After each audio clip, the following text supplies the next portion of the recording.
안녕하세요. 오토기의 김정민입니다. 환경부의 보조금 2024년 정책이 바뀝니다. 5,700만 원까지 100% 지급을 했는데 5,500만 원으로 낮아집니다. 그 다음에 리튬 이산철은 보조금 차등 지급으로 결정이 됐고요.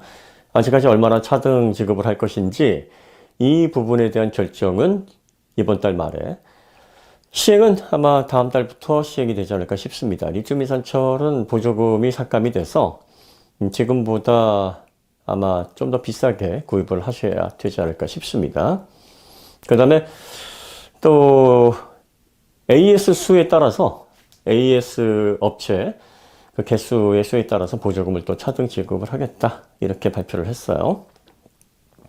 뭐 현대기아만 좋은 법이네, 뭐 이렇게 얘기를 하시는데, 네, 그렇네요. 현대기아를 밀어주는 게 누가 봐도 티납니다. 그러면 뭐 현대기아를 밀어주는 게 잘못된 거냐? 이건 뭐 조금 이따 얘기를 하고요. 리튬 이산철은 그럼 왜 차등 지급을 하느냐? 첫 번째, 밀도가 낮다. 밀도가 낮으면 차의 무게를 가중시키죠.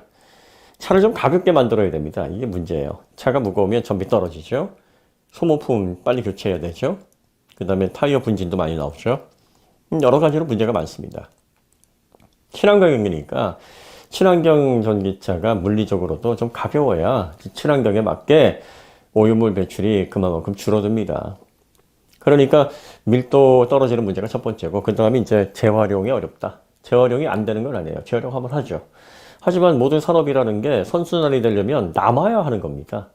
근데 리튬 이산철은 리튬 자체도 수산화 리튬보다 저렴한 탄산 리튬이 들어가니까, 그리고 또 산화철, 인산염, 이게 무슨 가치가 있어요? 흔한데. 그러니까 이걸 빼려고 하는 것도 그렇고, 뭐 알박, 동박 뭐 이런 것들도 사실 뭐 재활용을 하지 않아도 소재 조달하는 데 문제가 없고, 그러니까 하려고 안 하는 겁니다. 어떤 분들이 자꾸 중국 통계 가지고 와요. 중국에서 재활용해서 이만큼 벌었다는데, 중국은 LFP 종주국입니다. LFP 종주국에서 LFP가 친환경성, 재활용이 안 된다 그러면 이거 치명적인 거예요. 아니, 친환경차에 재활용이 안 되는 게 들어가? 말이 돼, 이게? 그러니까 그들은 자체적으로 유리한 보고서들을 자꾸 만들어서 뿌립니다. 우리가 재생 사업을 하는데, 그래가지고 뭐 이만큼 버는데, 벌어들이는 액수도 보면 말도 안 되는 수치예요. 이랬으면은 레드우드 머티리얼스, 테슬라 CTO였던 스트라우베리 회사에서 나와서 설립한 기업인데, 여기서 진작에 했죠. 벨기에가 지금 리튬이온 배터리 재생 사업에서 아주 앞서 있는데, 리튬 이산철 갖다가 진작에 수익을 냈죠. 안 합니다. 왜? 수지가 안 맞아요. 이렇게 유럽이나 미국 기업에서 전문적으로 재활용하는 기업에서 리튬 이산철 가치 있다 이 발표가 날 때까지 믿지 마세요, 여러분들. 중국이 코로나 사망자도 전 세계에서 발생자 대비 사망자가 제일 낮아. 이게 말이 됩니까, 이게? 잘한 결정이라고 보는데, 뭐 여기에는 의견이 여러 가지가 있을 수 있겠습니다. 차상위 계층은 어떡할 거야? 네, 뭐 걱정되기는 하죠. 값싸게 전기차를 좀 살 수 있도록 하는 게 좀 필요하긴 한데, 3원계를 더 빨리 내리거나 리튬 이산철 전기차를 더 저렴하게 공급을 하면 좋은데, 하지만 이제 차상위 계층에 계신 분들도 이렇게 생각하세요. 뭐 스마트폰 처음 나올 때 2008년도에 차상위 계층이 스마트폰에 관심 안 가졌습니다. 왜? 내가 쓰기에는 너무나 좀 비용 대비 가치가 없다라고 판단하셨기 때문에 구입을 안 하신 거고, 그 다음에 디지털 카메라 처음 나왔을 때에도 차상위에 계신 분들은 관심 안 가졌습니다. 왜? 필름 카메라 그냥 쓰면 됐고, 또 피처폰 쓰면 됐고, 그렇습니다. 1세대 전기차는요, 내연차에 비해서 미치도록 환장하게 좋지 않습니다. 좋긴 좋은데 불편함이 많고 여전히 이동수단의 가치에서 벗어나 있지는 않기 때문에 내연차로 얼마든지 대체할 수 있습니다. 저렴하고 실용적인 내연차 많습니다. 중고차들도 많고요. 그러니까 차상위 계층이 전기차를 못 산다 해서 문제될 게 아무것도 없어요. 제 주변에 계신 분들도 나이 드신 분들 중에서 전기차 관심 없이 그냥 일상생활 잘 하시는 분들 많습니다. 아직까지는 전기차 시대가 온 게 아닙니다. 스마트폰화된 2세대 전기차가 나와야 이제 본격적으로 전기차 이제 좀 사야 되지 않을까? 이런 외침들이 본격적으로 일어날 겁니다. 그럼 2026년도에나 차상위 계층은 어떡하지? 이 고민을 그때 하셔도 되고 지금은 하실 필요 없다라고 봅니다.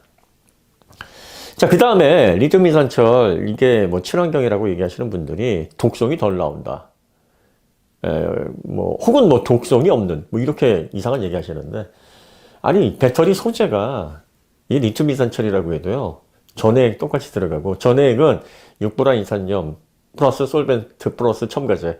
육불화 인산염은요, 물과 반응하면 불화수소가 됩니다. 불화수소 호흡했다가는 호흡기서부터 다 침투해서 바로 사망합니다. 이런 독극물 가지고 있고, 인산염이야 뭐 비료로도 쓴다고 하지만, 산화철, 이거 중금속 아닙니까?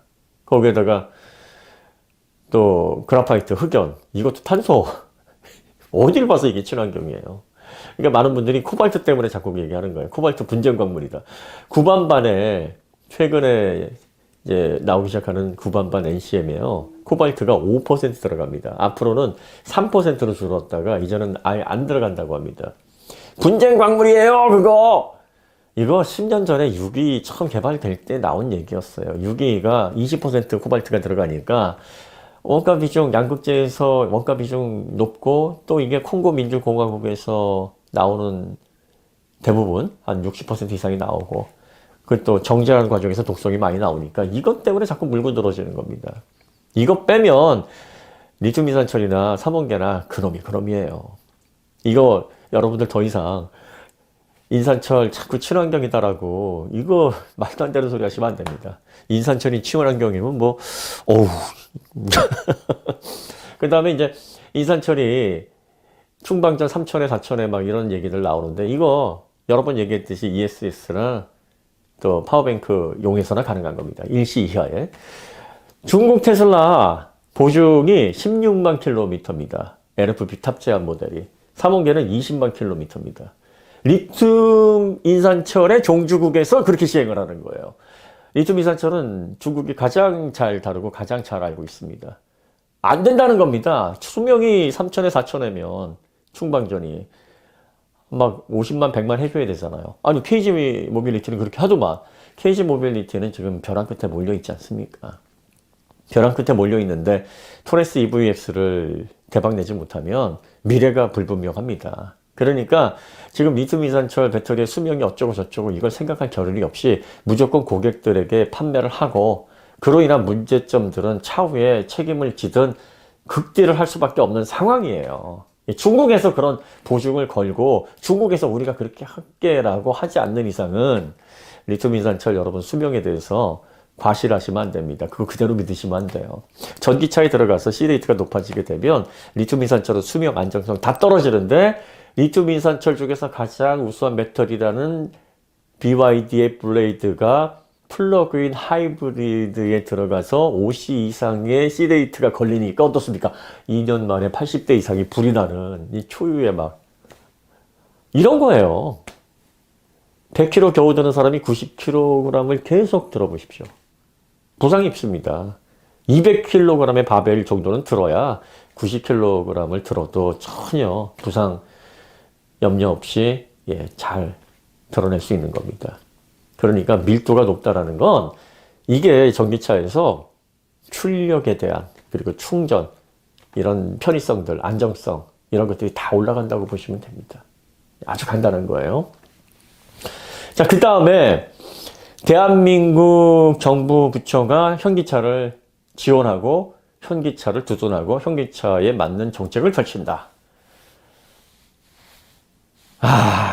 대한민국의 정부 부처들은 누굴 위한 부처들입니까? 왜 존재를 합니까? 대한민국 국민을 위해서 존재를 하죠. 국민의 세금에 의해서 유지가 되고 또 국민을 위해서 일을 하는 분들입니다. 이런 분들을 공복이라고 합니다. 공복. 복은 이제 서번트, 종이라는 뜻인데, 이제 정확히 말하면 공인, 다수를 위해서. 대한민국 국민을 위해서. 대한민국 국민이 위기에 처했거나 대한민국 국민이 안전하지 못하다. 그럼 정부가 나서서 보호를 해야죠. 그리고 미래 대한민국을 더 살기 좋게 만들기 위해서. 누구를 위해서? 국민을 위해서. 국민이 직장생활 잘하고, 국민이 학교에 잘 다니고, 국민이 여가생활 잘 즐기고, 국민이 또 기업 활동을 잘 할 수 있도록. 현대기아 누가 설립한 기업입니까? 대한민국 국민이 설립했습니다. 지금 누가 가서 일하고 있고 누가 가서 차 만듭니까? 그리고 누가 차 팔고 있습니까? 대한민국 국민입니다. 물론 설계 파트에는 외국인 노동자들도 있고 또 일부 해외 근로자들이 또 유입이 되고 있긴 합니다만 그 주체는 대한민국 국민입니다. 그리고 그들이 기업 활동을 함으로써 세금을 어디에 납부를 합니까? 대한민국 정부에 납부를 합니다. 그러면 그런 세금들이 모여서 대한민국 국민의 복지에 대한민국의 미래를 위해서 사용이 됩니다. 그러면 대한민국 정부가 누구를 위해서 일을 해야 되겠습니까? 대한민국 정부가 어떤 기업을 장려하고 보호를 해야 되겠습니까? 현대기아, 삼성, LG, 그리고 수많은 대한민국의 국적을 두고 활동하는 법인 및 중소기업들, 소상공인들을 위해서 대한민국 정부는 일을 해야 되는 겁니다. 대한민국 정부가 독일 기업을 위해서 일을 합니까? 미국 기업을 위해서 일을 해요? 일본 기업에 이거는 뭐가 잘못돼도 단단히 잘못된 겁니다. 대한민국 정부가 왜 국내 기업을 위해서 일하죠?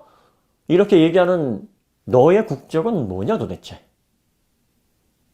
너의 정체는 뭐냐? 너는 어디에서 왔냐? 라고 묻고 싶네요. 물론 상호주의에 의해서 우리는 다른 나라들과 좋은 관계를 유지해야 됩니다. 독불장군식으로 우리만 할 거야, 나만 먹을 거야 할 수가 없습니다. 내어줄 건 내어주고 받을 건 받아야 됩니다. 외교를 잘해야 되고 또 이웃 나라들과 좋은 관계를 통해서 서로 발전을 도모해야 되는 건 맞습니다. 하지만 자동차 산업은 한 기업을 넘어서 대한민국의 산업의 흐름을 결정짓는 기간 산업에 해당됩니다. 이 부분에서 경쟁을 펼칠 때 대한민국 정부가 대한민국 기업에 유리한 정책을 펼친다? 이건 너무나 당연한 겁니다. 지금까지 대한민국 정부 잘해왔고 앞으로도 그렇게 해야 됩니다. 왜? 다른 국가들, 다른 유럽이나 미국이나 일본이나 중국이 다 그렇게 합니다. 더하면 더했지 덜하지 않습니다. 인플레이션 리덕션 액트 뭐 때문에 만든 건가요?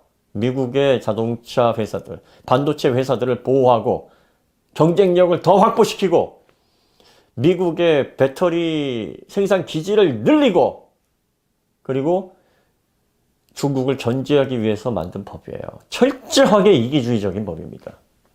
미국을 위해서, 미국 국민을 위해서, 미국 기업을 위해서 미국 정부가 일하고 있다는 것을 전 세계에 공표한 겁니다. 유럽이요? 유럽 똘똘 뭉쳐가지고 유럽 국가에 유리한 법들 제정하고요. 자동차 산업에서도 유로 배기가스 규제법 만든 거. 제3국가에 생산기지 설립해놓고 오염인 물질 다 그쪽에다가 버리고 값싼 노동력과 값싼 부동산 그걸 통해서 자기네들의 이득은 극대화하면서 이제 그러한 생산기지를 기반으로 해서 기술을 체득하고 자체 생산 결과물을 내면서 자동차 산업까지도 따라오니까 환경이라는 그런 이슈를 끄집어내서 그들이 수십 년간 준비한 환경 정화를 위한 촉매들 이런 것들을 제3국가가 따라오기 어렵다라는 판단 하에 산업격차를 벌이기 위해서 만들어 놓은 산업 규제 방안입니다. 자국 산업들을 보호하기 위한 교묘한 수예요. 근데 어떻습니까? 유로7으로 왔어요. 2025년 내년에 시행이 돼야 되는데 그들의 로드맵에 따르면 2025년에는 친환경 전기차로 모든 유럽의 자동차들이 다 전환할 수 있을 것이라고 낙관을 했는데 어떻습니까? 그들이 우습게 봤던 그래서 쓰레기장, 난지도로 생각했던 제3국가들이 그걸 기반으로 해서 전기전자 관련해서 전기차 분야에서 빠르게 놀랍게 성과를 내고 있습니다. 이제 산업이 전환되면 내연차는 퇴출되게 되고 내연차가 퇴출된 이후에 대안이 유럽에 이제는 거의 없는 상황이 됐습니다. 일본이요? 지금 일본은 하이브리드 아주 목숨 걸고 이거 지켜내려고 혈안이 돼 있습니다. 중국 보세요. 중국에서 어떤 분들은 그래요. 우리나라에게 그래도 보조금 다시 주기로 했어. 그때는 국산차가 철수한 이후입니다. 철수한 이후에 판매도 안 하는데 준다 그러면 뭐 할 거예요? 이런 식으로 자국을 위해서 아주 철저하게 무역장벽 쌓고 그리고 정정당당한 경쟁 자체를 못하도록 제도화를 해놓고 있습니다. 그런데 우리나라는 사실 국민들도 그렇고 정부들도 그렇고 아직도 선비 정신이 투철합니다. 그럼에도 불구하고 정정당당, 그럼에도 불구하고 공명정대, 대인배에 아주 목숨 거는 국민이 대한민국 국민 아닙니까? 소인배라 그러면 막 부들부들 떠는데, 소인배면 어떻습니까? 내 가족 잘 지키고 대한민국 국민들 잘 보호해서 부강한 나라로 모두가 잘 먹고 잘 사는 그런 새 시대로 들어가면 됐지. 그깟 대인배 소리 못 듣는다고 해서 그게 뭐 대단하다고 거기에 자꾸 목을 매가지고 다른 기업들도 공평하게, 다른 국가들도 공평하게 이러고 있단 말이죠. 무한 경쟁의 시대. 대한민국 정부가 대한민국 기업을 위해서 그에 맞는 정책을 펼치고 유리하게 경쟁을 통해서 미래 산업에서 보다 격차를 벌이면서 성큼성큼 프론티어로서 나아갈 수 있도록 서포트를 하겠다라는 건 너무나 당연한 겁니다. 그래서 대한민국에서 기업에서 그 많은 법인세, 각종 세금을 정부에다 갖다 주는 거 아닙니까? 이걸 통해서 국민들도 좀 편안하게 살 수 있도록 해주시고 우리도 더 기업하기 좋은 국가 만들어 주세요. 이걸 지적하고 앉아있는 네 국적이 도대체 뭐냐? 라고 다시 한번 묻고 싶습니다. 네. 정말 중요한 시대입니다. 여러분들. 지금 대한민국은 역사상 설립 이래, 국가가 생긴 이래 이보다 더 첨단 기술 부분에서 어깨에 힘들어가는 때가 없습니다. 아직까지는 가능성에 머물러 있는데 이걸 현실로, 꿈을 현실로 만들어야 되지 않겠습니까?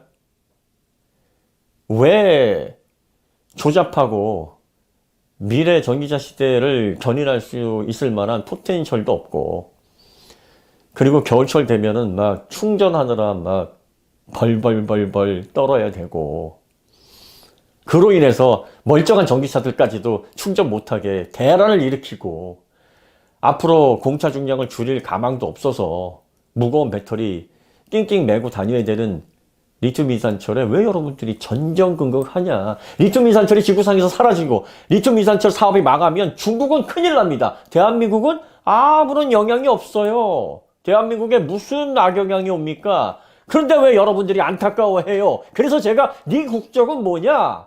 라고 세 번째 묻는 겁니다. 네, 아주 평온합니다. 그리고 아주 저는 요즘 하루하루가 즐겁고, 그리고 또 보람찬, 그리고 또 평화로운 하루를 보내고 있기 때문에 왜 이렇게 열내고 왜 이렇게 흥분을 하느냐 이렇게 보시지 않으셔도 됩니다. 오늘 이야기 여기서 마치도록 하고요. 다음에 더 좋은 콘텐츠로 찾아뵙겠습니다. 감사합니다.